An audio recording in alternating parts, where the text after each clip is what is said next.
welcome by For the Passion, Not the Fashion, the YouTube channel, together with Maiky's Accordeon Killer, my friend here. Hello, everybody. Like my channel. Mine too. And like mine too, and like Chris' band, Savage Grace. We have a special guest today. We have here, all the way from America, we have Chris Logue, original guitarist and in the past singer, and now only just the guitar for the US power metal band Savage Grace. Welcome, Chris. Thank you. Thank you. Well, first of all, I want to. I'm very. We want to make a toast. Toast. Cheers. Cheers, everybody. And today we have a special day because I'm a metalhead. Chris is a metalhead, and Maiky is a 50s and 60s and 40s music lover. And we go talk about the music timeline in history, because in our we think music died a little bit over the years. So we're gonna talk about music, what was the history of good music, and what was the end for good music. So first of all, I like to start with Mike and let him tell you about his timeline from music history. Okay. What I know about music is, the music is not music anymore. The music is a bit gone, and I think that we all have already problems with new music, invented new music. But I have drawing a timeline, if you can see it a little bit. But yeah, it's a little bit hard to explain, and not everybody can understand it. But it's Chris can understand it. What I'm drawing, and yeah, it's complex. Chris, what do you think about this timeline I'm drawing? I think it's absolutely correct because you've got time that these musical styles developed and how they branched out. And jazz and the blues starting around 1920s. Before then, going into other forms of jazz, blues, and into rock and roll. So we're gonna get into it. Michael will tell you where it all starts. It starts with the classics, because if there was no classics, there was no music. Yeah, there was no music. Not started with the classics. Everybody has to start someplace, some else, and they start with the classic. And yeah, it's a little bit.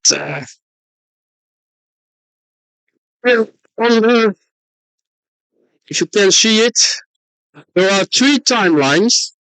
The first timeline is the first invented, and is a little bit more the classic way. But the second timeline is others invented music, sort of blues, boogie woogie, rock and roll. And the third timeline is not invented until the 70s. And that's a timeline, and on that timeline, everything is going wrong. And it's crazy to say this, but it is true. And when drawing, you can see it starts with the classics, it goes over to jazz into blues, and bebop and boogie woogie. It's all circled. But the problem is we're going to the 60s until the 70s, there was a new sort of music invented. So was rap and disco, and we're going to the computer century. And yeah, there is barely no one who play an instrument today and starts to make real music. It's it's the last music style is metal, and they are a little bit um Going to an end. they're going to an end someday, but the metal is still standing. Yeah, It's still around. it's still around.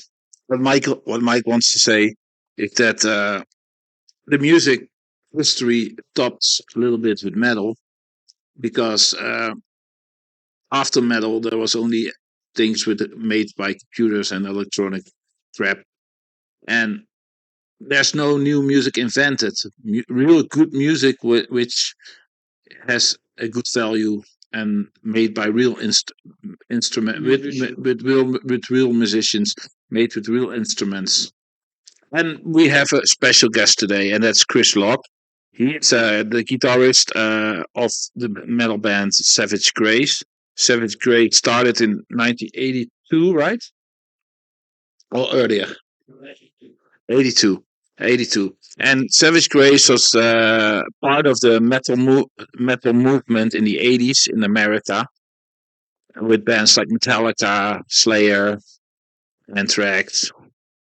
But, inspired by the European metal bands, especially. And a lot of 80s metal bands in America were inspired by European metal because the metal, what was made in America back in the day, was more melodic and radio friendly. And in Europe, there was more rough music, like Scorpions, Judas Priest, Maiden, and stuff like that.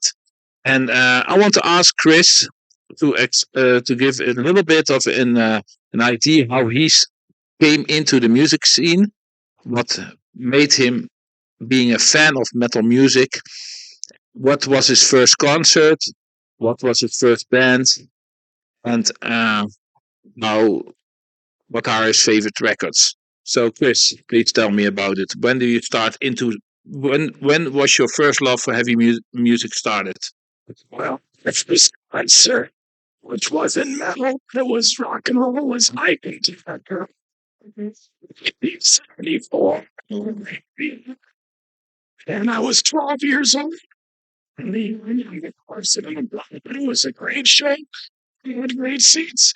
I can think Tina turned up there with her silver sequins, wedding dress, and hanging off that stage with blonde wigs, wearing their mini dresses and sweat flying off them under the lights. It was incredible. So even though it wasn't metal, it was still rock music and the same like that. So that was my first concert. Later on, um, I saw people like Ted Nugent, Deep Trick, Molly Hatchet, the Outlaw Southern bands, all of these big arena groups in the 70s when they would come to LA. I saw all of them. And I said, well, that's what I'm going to do with my life. That's what I'm going to do. And Dick was a big influence. He was a very good showman. He had a lot of charisma. Musically, it was very American. Same type of sophistication as European music. Was still powerful. So he was my first big influence. And then about 78, I started to Michael Jager. And this album, Force the UFO, I heard Jager, and I said, wow, this guy is really doing something. But very blues-based guitarist. Um, very technical at the same time, and incredible phrasing. Well, he was really, for me, the maestro of heavy metal guitar. So from there, 79, metal was absolutely dead in the middle at that time. Possible.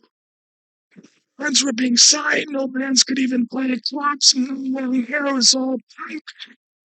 New wave, what they call new wave groups, which was like Souls, the Motels, the Heaters. I mean, it was all of these, just like a fact, okay, but you couldn't play in the clubs unless you were part of that fact.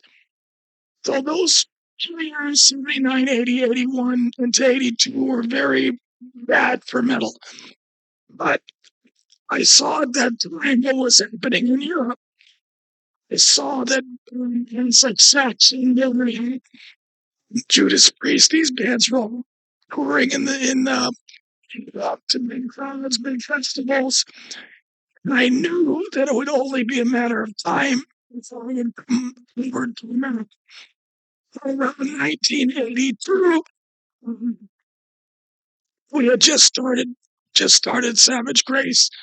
We'd done just 1 or 2 shows. We did a show with Rat and Armored Saint. And at that time, I could see that the European thing was coming to LA. I also saw Doc and Wood in 82 with my friend Greg Leon playing guitar. And they had just come back from Europe. And they were playing at the Tillywood in front of the band sounded great. I said, this band is going to make it. Doggin is going to make it. And they were a strong influence on me also. They were the first band I saw in LA that looked and sounded like European metal. And sounded like. So I knew that was my direction. At that time, I heard that this record, Judas Priest, Unleashed in the East, and this really had a strong influence on me. Offered that style, very unique style. Screams. This was a very powerful influence on me. The guitars. And this really was another album, Saxon Wheels of Steel. And this album really had the strongest influence on me. One more band from Europe. This record, Scorpions Love Drive. When I heard this, I said, wow. And then the production, Klaus Meine vocals. I mean, it was just, this album really blew me away. And so I incorporated a lot of ideas from the Scorpions in my own music. One of my favorite bands. So it's a little bit from my early influences. Well, thank you for telling me that, and it's great to hear, and it's great to see that Europe was so important for the world for heavy music. Nowadays, I also started with heavy music, with hard rock, heavy metal, thrash, speed metal. Anyway, but when we get older, you go to close your eyes gonna get open. You know, your eyes get open, and you go listen more kinds of music. I have a neighbor friend, Mikey, and he reintroduced me with the old music from the 50s and 60s. Music I forgot. I listened to when I was like 4 or 5 year old with my father, and I like those music. But when heavy metal came, it took all my life. You know, it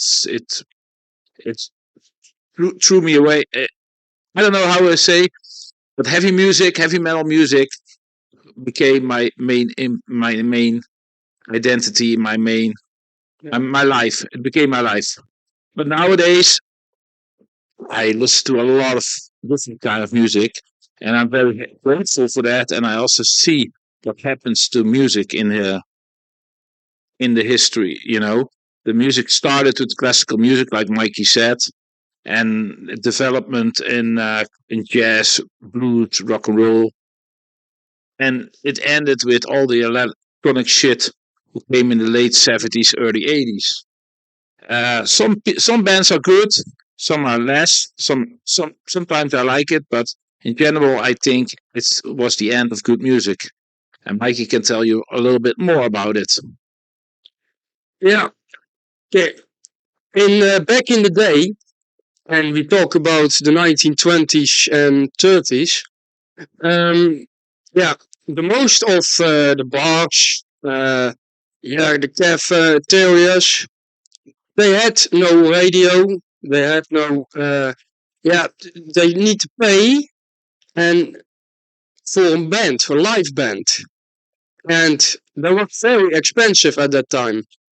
And yeah, so the radio broadcast also had to play in the 1920s for live bands. But they invented a little bit later the jukebox, and the jukebox the bar owner buys a jukebox, so they don't have to pay a live band at that time. But what I know from that is it's a little bit too far, because today every listen to Spotify and YouTube. Yeah, if somebody plays guitar, accordion, bass, everything, every musician plays, they don't listen to it.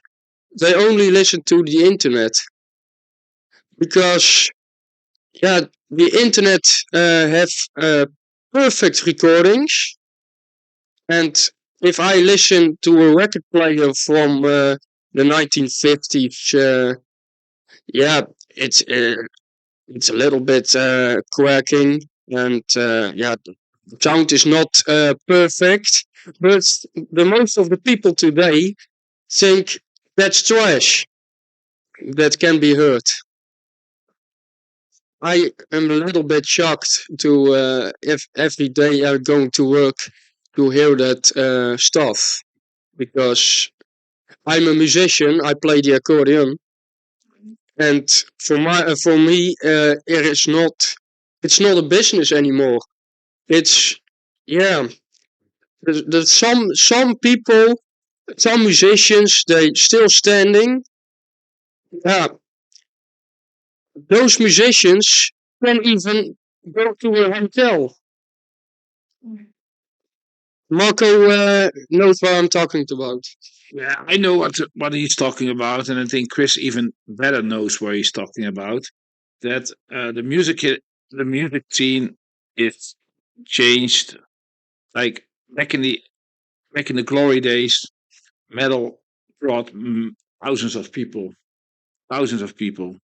But the scene changed. There are so many. There's an overkill of bands these days. A lot of bands are crappy. Some are good. And the problem is the people are not so. The music is not so important for most people anymore. It's more something for the background. So when you're working, you listen to a lot of music on the radio, and it's okay for most people. But real music, you have to live, and music needs to be. You have to feel music. You have to. To learn to listen to Yeah. And I want to ask Chris, because he's a musician for so many years and he toured around the world with his band Savage Grace.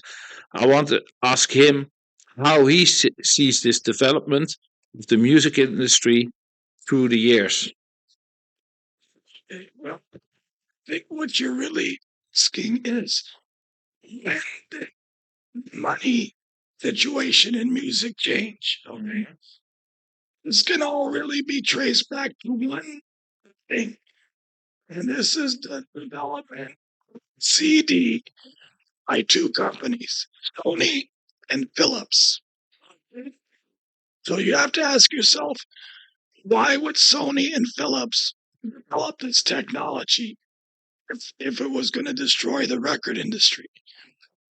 The answer is the people that are behind those two companies wanted to destroy the industry as well as the movie industry to make it that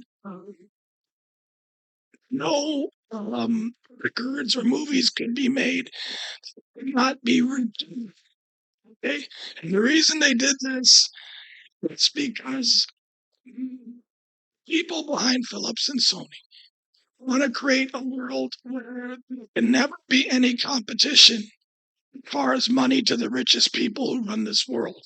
And if you do the research on who runs Philips, who runs Sony, why they came up with this technology, back in the 70s, record companies made millions of dollars. Okay, they would sign a band even if they sold 1 million records, and let's say a wholesale price of $5, it's $5 million. And they were signing lots of bands, lots of mega stars, Fleetwood Mac, and you can go down the list. You're talking hundreds of millions of dollars. Okay, now same thing in the movie industry. If you made a movie, it was difficult for people to steal it. You couldn't go to a torrent site and download it like you did. Just download songs. So this technology was developed the plan to destroy anyone's ability to ever make enough money to challenge the current power structure of the world. Okay? So you can say, oh, what's a conspiracy theory? These are all facts. Okay? Because you have to see why these things were implemented. They didn't implement these things. You would have people become very wealthy, people like David Geffen, who became a multi-billionaire selling records and booking bands for other people who have done this. Okay? The people that control this world, they do not want people to compete with their level of wealth and power. So that is the simple answer and the most correct answer.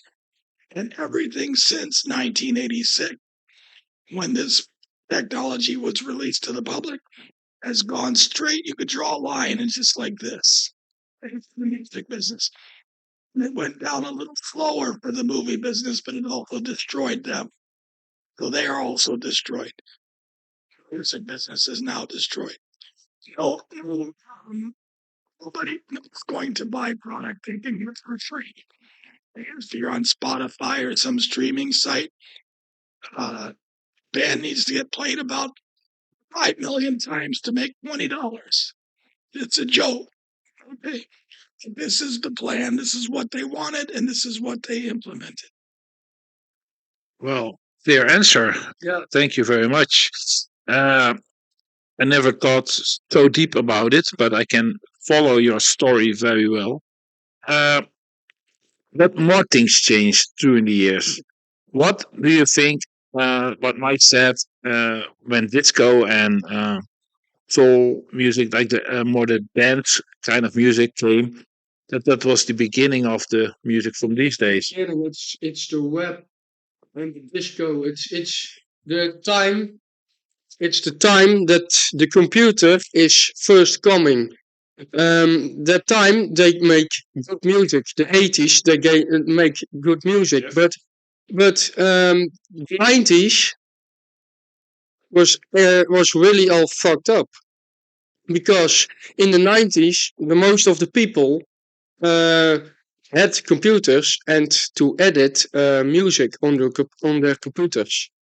But at that time, the 70s is the beginning because in 1969 they developed internet for the first time in 1969, indeed. And at that time, the military thought that the people today not works together with internet. It's a little bit hard to say it, but the people today can internet Cannot handle the internet. cannot handle the internet. And there's a warning at that time. But the end 70s, they everybody can buy a computer chat at that time. Not everybody. There were people that not have the money to buy a computer at that time. But the 90s it's a time that everyone has enough money to buy a computer. It's the same thing where happens to the television set in the 1950s at the time here in the Netherlands. In 1950, in 1948, they developed at Philips the first Netherlands television set, and about 1950 they go on the market. But nobody has money to buy that TV set until 1959. And it's the same thing with the computer. And that time, the 90s, music it starts to go off this hill. Music is literally destroying at that time. Today, there is no music. That they call music that boom, boom, boom, boom. They call it music, but that's not music. There's no feeling in that boom, boom, boom. I can get a stick and carton box and boom, boom, boom, boom. If they call it music, but I don't think that's music. It's simple. People are today are thinking simple. That's everything I can say about it. Well, the story in short lines.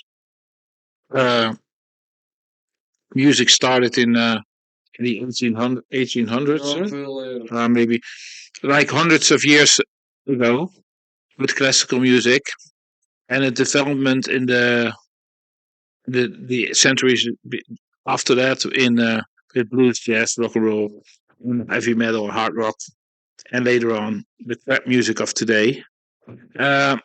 What Mike and me wants to say about this in this video is that it's sad, very sad, that the real music get not so appreciated by the audience like it was meant. We sorry, my English got a bit, but anyway, we are happy to have Chris here. Is as a guest in our broadcast. YouTube is also modern, so we actually hate it, but we do it.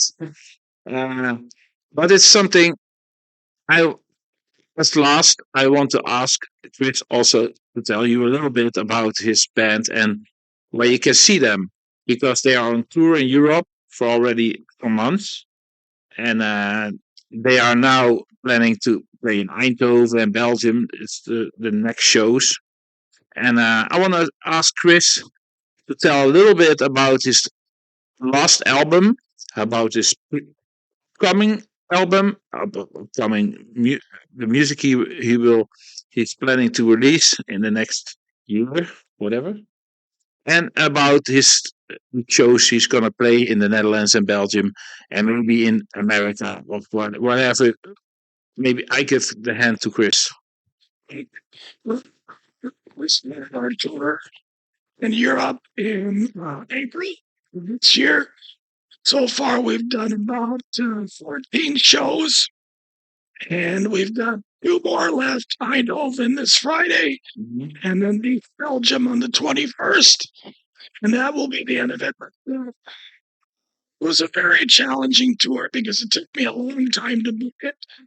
And because we hadn't played here in 14 years. So it was first tour in 14 years. But we had great response from the audience. And the band I put together did an outstanding job. And the show this Friday will be the biggest show. So if you haven't seen us yet, it's your last chance.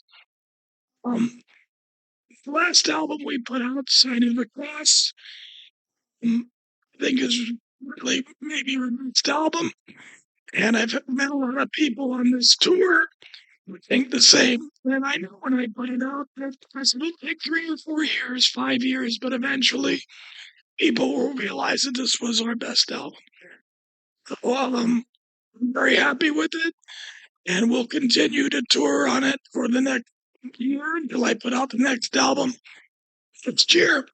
And we'll probably be touring the USA and South America, Mexico in 2025, and maybe we'll get back to Europe at the end of 2025.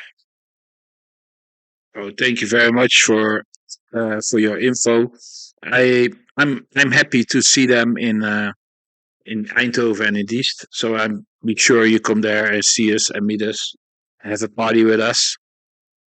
And yeah, I agree. The new album Sign of the Cross is amazing. It's if you like Judas Priest and Primal Fear, this is your album.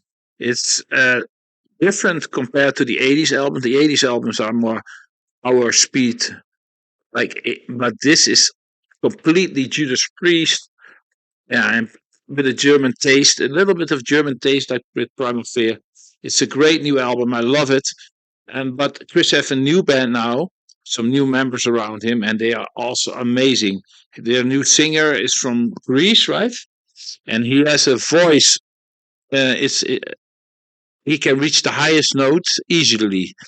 It's a great new band he has with some well-known musicians in the European metal scene, and there's always, for some reason he always finds the right musician in his band, so he's doing that very very well. And I want to thank everybody for watching our broadcast. I give Mike, my neighbor. But one important question before we stop this live stream. Yes. Would you like some whiskey?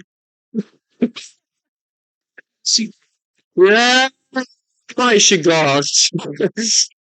Okay. Thanks for watching, everybody. And ja, like en subscribe ook op For the Passion Not the Fashion. Voor de Nederlanders, abonneer op mijn kanaal en ook op For the Passion Not Fashion. Dierbaar. En bedankt voor het kijken. Thanks for watching. And yeah. Dus Thanks for our guest who came here all the way from USA to be in our show. Chris, thank you very much for being here in our show.